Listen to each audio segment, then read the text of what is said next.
দু চোখ যেদিকে যায় শুধু সবুজ, শুধু কলা গাছ। কোথাও শ্রমিকেরা পরিচর্যায় ব্যস্ত, কোথাও আবার চলছে কাঠ কাটার ব্যস্ততা। প্রতিটি গাছে ঝুলছে রঙিন সাগর, নেপালি সাগর, চাম্পা, সবরি, চিনি চাম্পা সহ বিভিন্ন জাতের কলা। রঙিন সাগর, নেপালি সাগর, চাম্পা কলা, সরবি কলা, চিনি চাম্পা কলা, এই ৪-৫টা জাত আমাদের এখানে ভালো চলে আমাদের এই অঞ্চলটাতে। এই বাগানগুলোর মাঝেই দাঁড়িয়ে আছেন এক তরুণ কৃষক আতিকুর রহমান, যিনি মাত্র ৫ বছরে কলা চাষ করেই হয়েছেন কোটিপতি। কিনেছেন ৪ চাকার গাড়ি, পাশাপাশি তার বিশাল কলা বাগানে কাজ করছেন অর্ধশতাধিক শ্রমিক।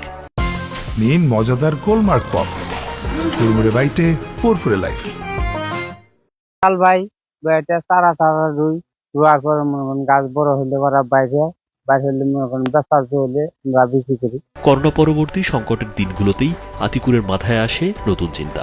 বাবার দেওয়া সামান্য জমিতে তিনি প্রথমে ২০০ কলা গাছ রোপণ করেন। প্রথম মৌসুমেই কয়েক লাখ টাকা লাভ হয়, শুরু হয় তার বড় স্বপ্নের পথ চলা। পরে সেই ২০০ গাছ আজ দাঁড়িয়ে হয়েছে ৩০,০০০-এ। পাবুলিয়াচালা গ্রামের বিভিন্ন এলাকায় মোট ৬০ থেকে ৭০ বিঘা জমিতে ছড়িয়ে আছে তার বিশাল কলাবাগান। এবছর ১,৩০,০০,০০০ থেকে ১.৫ কোটি টাকার কলা বিক্রির আশা তার।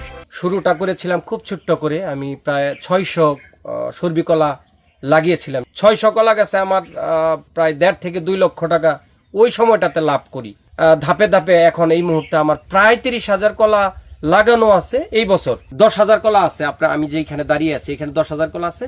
এইটা বিক্রি করেছি আসলে ৪০০ টাকা করে। সব মিলিয়ে আমার ৩০,০০০ কলা অ্যাটলিস্ট বছর শেষে বিক্রি হবে ১,২০,০০,০০০ টাকার মতো আমার আসলে বিক্রি হবে। শ্রমিকেরা জানান, হাল চাষ করে মাটিতে নির্দিষ্ট মাপে কলার চারা রোপণ করা হয়। এরপর নিয়মিত পানি, সার ও কীটনাশক প্রয়োগ করা হয়। ৮ থেকে ১১ মাসের মধ্যেই কলা খাওয়ার উপযোগী হয়।